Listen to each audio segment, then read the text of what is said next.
Hey everyone, and welcome. Today's explainer is diving into one of the absolutely coolest, most unique card classifications we've seen in the Pokémon Trading Card Game. We are talking about Radiant Pokémon. We're going to completely break down the exact rules for these special cards so you can master exactly how they operate and, more importantly, figure out how to seamlessly weave them into your winning strategy. So you might be wondering, how exactly do Radiant Pokémon change the rules? Well, when you're building a deck, you kind of get used to a standard rhythm, right? Predictable limits, normal evolution chains, the usual stuff. But the second you drop a Radiant Pokémon into your list, you completely shift those traditional deck-building parameters. It literally forces you to think entirely differently about your roster and your win conditions. It's a real game changer. Okay, let's dive right into this. Section 1, Identifying Radiant Pokémon, or, as I like to call it, the basics of the shine. Right off the bat, you're going to notice these cards feature this incredible, special shiny coloration. They are visually distinct the second you pull them. But mechanically speaking, they're actually incredibly straightforward. First rule, they are always basic Pokémon. Always. And they stand completely alone on the board. You know, they don't evolve from any other card, and there is no way to evolve them into anything else. What you play is exactly what you get. They function entirely independent of your normal evolution rules.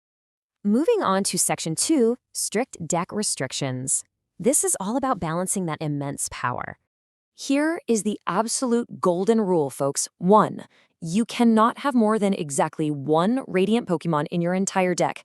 I mean it, not one of each type, not one of each name, just one single Radiant card in your entire 60-card list. It's a massive, incredibly strict limitation, and it forces players to make a really, really tough choice. So the crucial point here is that a Radiant Pokémon is officially considered a Pokémon with a rule box. Now, this is a specific classification of card indicating that they carry special built-in gameplay constraints. When a card falls into this category, it acts as a massive flashing warning sign for players, just reminding us that the standard rules might be bent here and that these specific, strict constraints take absolute precedence over everything else. All right, let's flip the script a bit. Section 3. The naming loophole. This is where your strategic freedom comes into play. Now, what's really interesting about this slide is this specific detail. The word Radiant is officially part of the card's name. I know, it sounds like a super minor detail, right?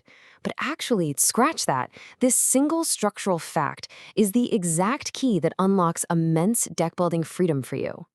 Because the word Radiant officially alters the card's name, the game sees something like Radiant Charizard and a Standard Charizard as entirely different cards. There's no overlap. This means you are legally allowed to have other standard cards of that exact same Pokémon in your deck. It totally bypasses the rule against having a maximum of 4 copies of a card with the same name. You get to play your powerful, shiny Radiant card without giving up the regular versions of your absolute favorite Pokémon. It's the best of both worlds. So, that brings us to the ultimate deck-building dilemma. It's like a giant puzzle. You've got access to these super shining, incredibly powerful standalone basic Pokémon. You're gifted this brilliant naming loophole that lets you keep your regular cards in the mix. But you are bound by that brutal constraint of a single slot. You have to somehow balance their immense power against literally the hardest limit in the entire game. And really, it all boils down to this. How are you going to use your one Radiant slot? Knowing these rules, understanding the strict limits, and leveraging those sneaky naming loopholes, it makes that single choice one of the most exciting decisions you can make in the TCG right now. I really hope this helps you out when you're building your next deck. Thanks so much for tuning in to this explainer.